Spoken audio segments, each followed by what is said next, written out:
why we think, or why we can know dinosaurs and humans live together. I know it's been a few weeks, but who can remember what we talked about the first time in regards to humans and dinosaurs living together? I'll give you a hint. We looked at the Bible for this one. What did we talk about? Anybody, what did we talk about?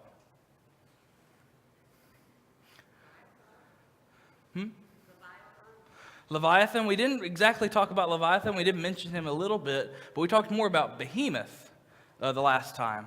Behemoth in Job chapter 40. What else did we look at? If you remember at the very beginning chapters of Genesis, what did we look at there that helps prove that dinosaurs and humans live together? What did God say about the dinosaurs in Genesis 1? Now, I know you're thinking he didn't say anything about the dinosaurs in Genesis 1, but he did. What did he say about them? He said just as much about them as he did any other land animal. What day were they created on? Come on, what day were they created on? Day 6. Okay? Like every other land animal. Question. Are dinosaurs animals? Yes. Are dinosaurs land animals? Yes. Just like every other land animal, they were created on day 6. Who else was created on day 6? Man, humans. So that means humans and dinosaurs had to have lived together, at least at some point.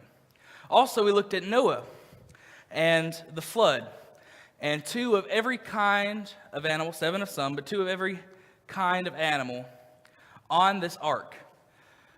Question, are dinosaurs animals? Are dinosaurs land animals? Yes, they would have been on the ark as well.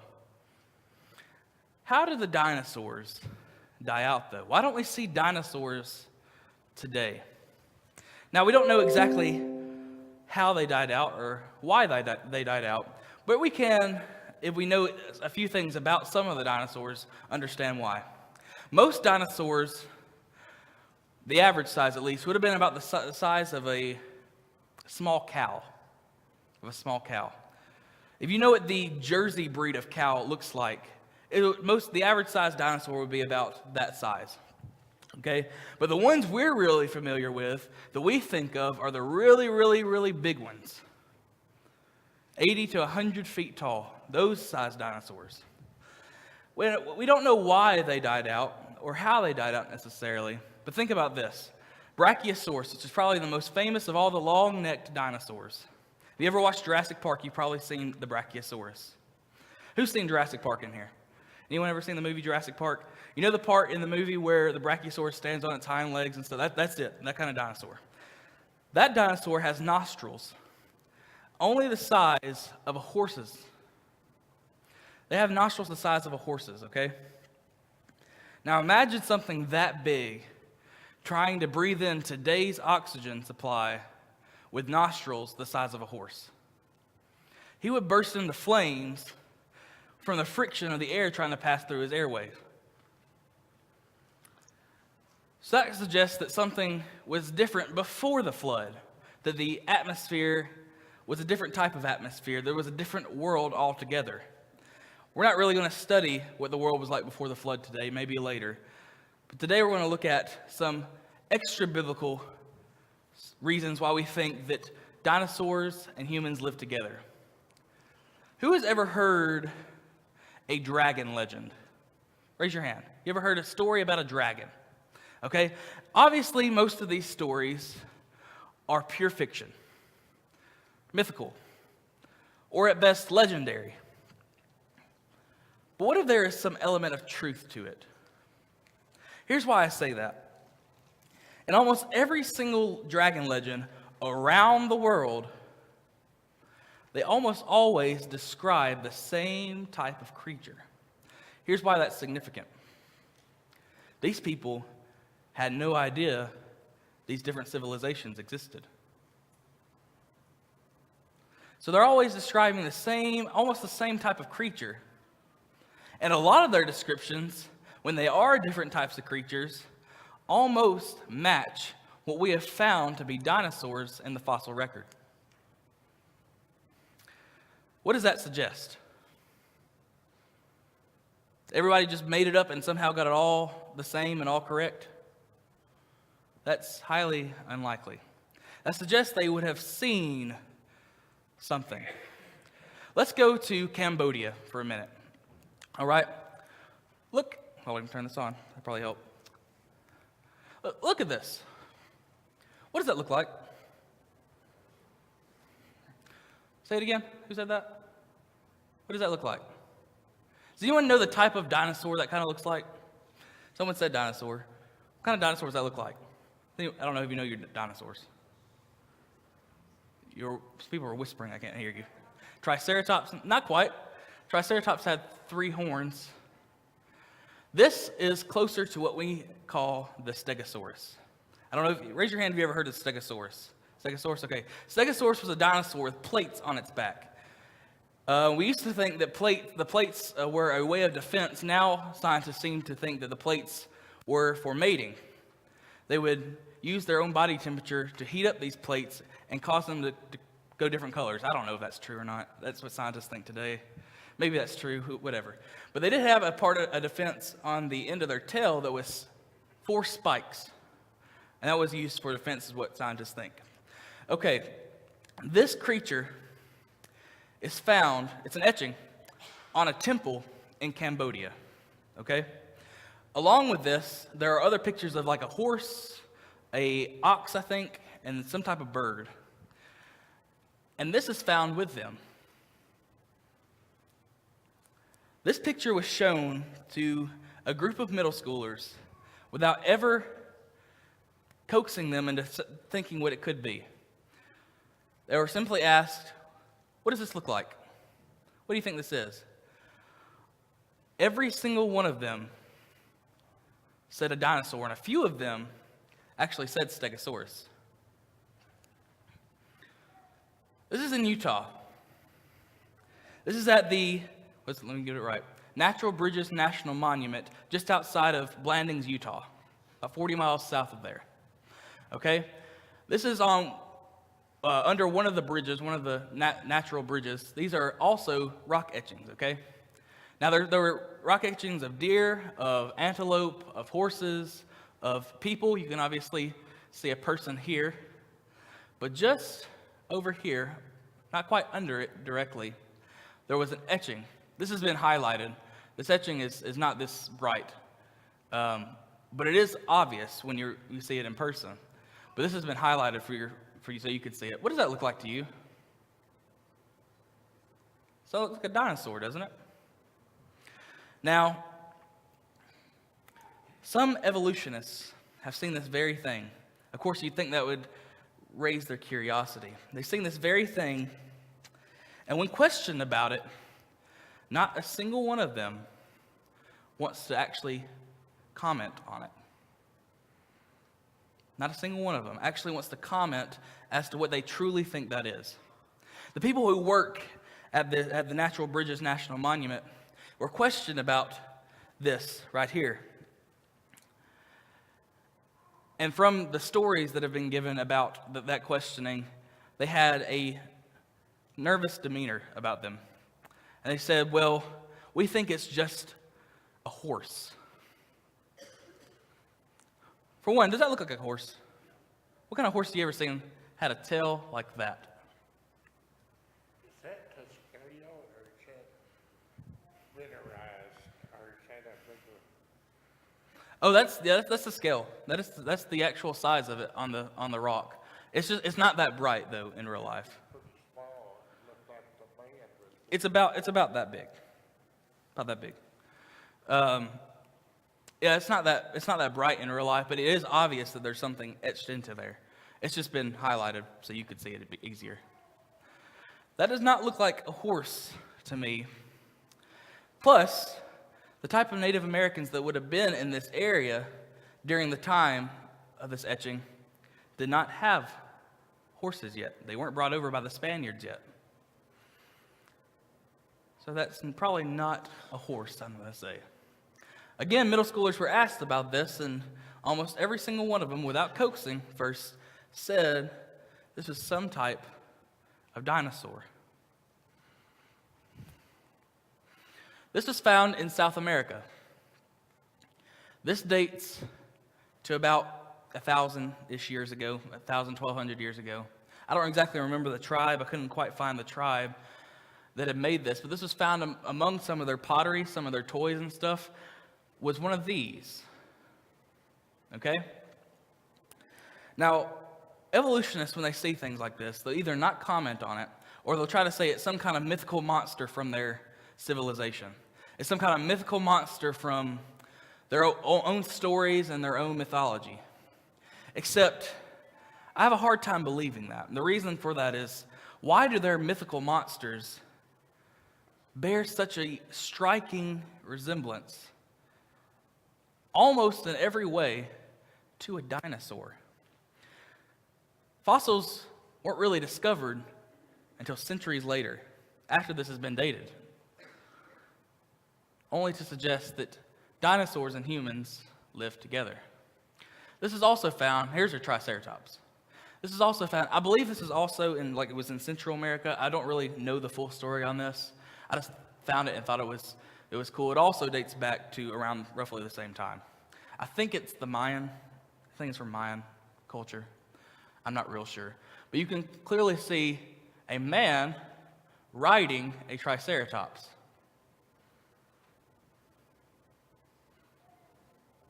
Take that in for a second. Here's what I want you to think about. Why aren't these kind of things, even if they're disagreed with, presented in schools? Why is that? That's a rhetorical question. You don't have to answer it to me. Why is that? Even if they disagree with what the finding is, why is that not presented as a possibility? It's because, as we'll talk about in the next few weeks, evolution is a religion that is defended by its adherents and by the government itself. One of the main differences between Christianity as a religion and evolution as a religion is that evolution is tax funded. These aren't taught because dinosaurs are the poster child, the flagship character of evolution.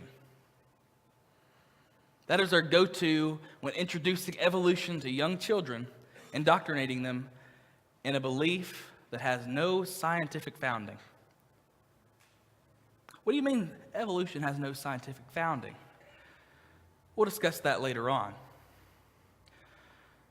In fact, the Lord wills, my plan for the next 3 weeks is to look at science and how science destroys evolution. But since dinosaurs are the flagship character, I don't know if you even understand how important dinosaurs are to evolutionists. Dinosaurs are to evolutionists as the duck is to Aflac, as the gecko is to Geico, as Ronald McDonald is to McDonald's, no matter how creepy he actually is. He is their flagship character. The dinosaurs are their flagship introductory character for evolutionists. They harp on dinosaurs. Some textbooks have a third of their pages dedicated to dinosaurs. These are evolutionary textbooks. Dinosaurs are important to evolutionists. We Christians need to have an answer for that. We can't be like Christians of decades ago who simply resigned to thinking dinosaurs were planted, the fossils of dinosaurs were planted by Satan himself to trick people. That doesn't make sense. And nowhere in the Bible does it say Satan has that power. We don't have to drop all of our beliefs and try to believe in something like that. Dinosaurs did walk the earth. Dinosaurs were real animals. And if you believe the Bible, and we've given ample evidence as to why you should believe the Bible since I've been here, dinosaurs and humans live together. One of the biggest questions atheists have about that, one of the biggest concerns is, if dinosaurs actually existed with humans, humans would go extinct very fast. Dinosaurs would absolutely destroy humanity. They would kill them without mercy. Okay? We've looked at a little bit why that's not exactly true. How dinosaurs, like every other land animal, ate plants in the beginning. But let's look at a different reason why that's not true. We as humans have tamed so many different types of animals. Any of these animals could easily kill almost any human. Who's going to argue that an elephant can't kill a human? Who's going to argue that a killer whale couldn't kill a human? Who's going to argue that a tiger or a lion or a bear could not kill a human?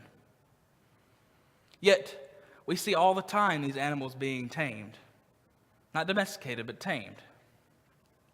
What's to say, just as this image describes, dinosaurs couldn't be utilized that way?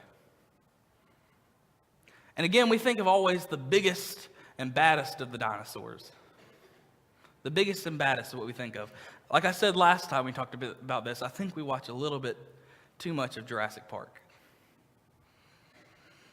We need to start looking at the truth of God's word on this issue. Why is that important? Because evolutionists use this to indoctrinate your kids, your grandkids, in a theory and a belief that has no real founding. We, as stewards of God's word, as people who are supposed to be spreading God's word and God's good news, have to expect questions like this from somebody who starts at the tier of disbelief as an atheist or an evolutionist. We have to be prepared for questions like this. That's why this is so important. Turn to Job chapter 41. We're going to look at Leviathan. I said last time we didn't have really much time to look at him, but I think we do have a little time to look at Leviathan today.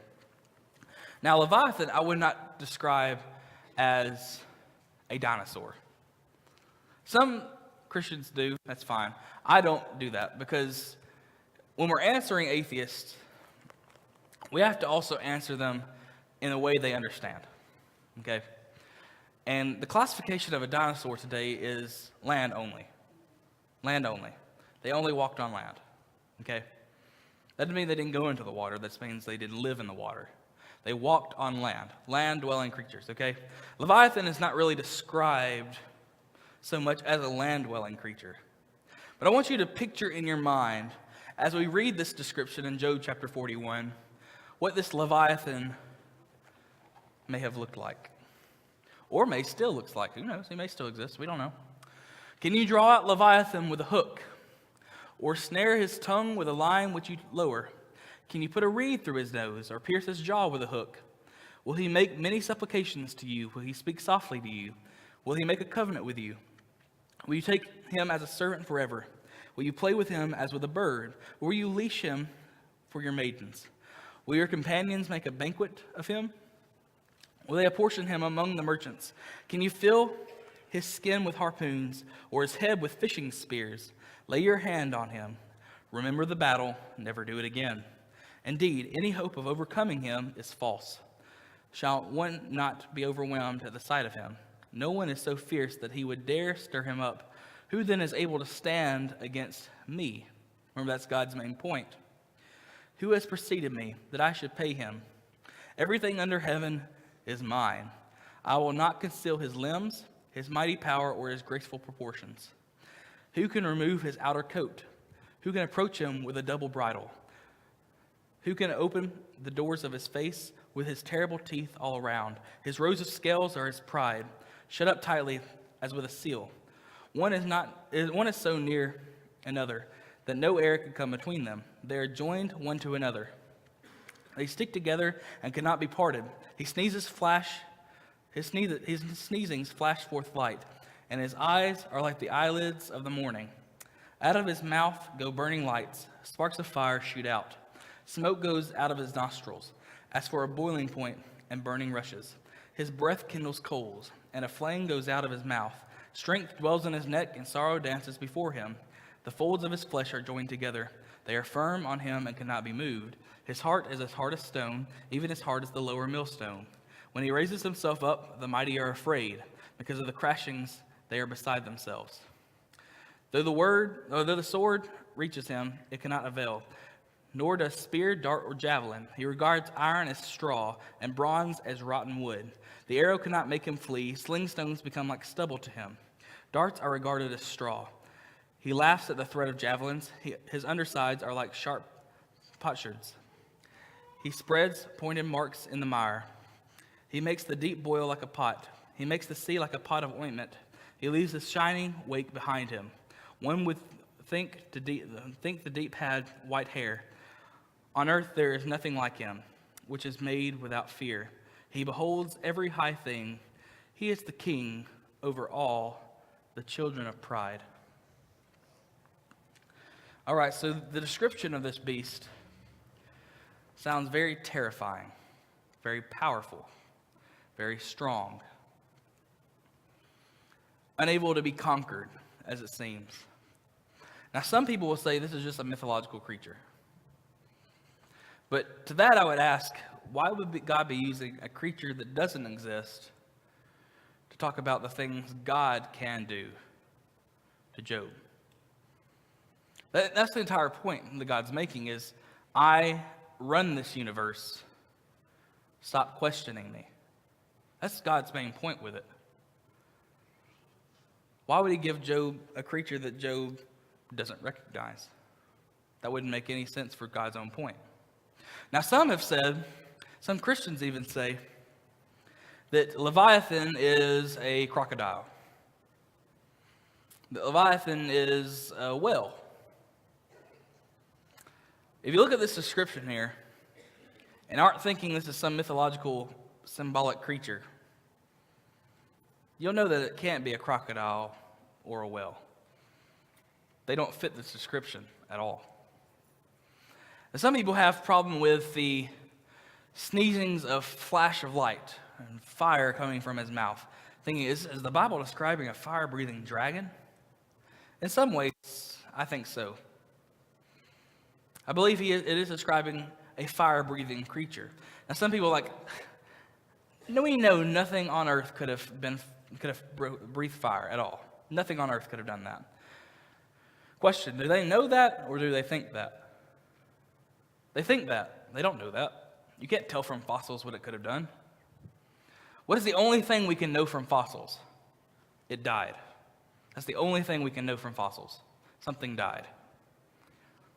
You can't know from fossils that something could breathe fire or not. In fact, today we have many creatures who can do amazing things that most other animals can't do. We have eels that emit electricity.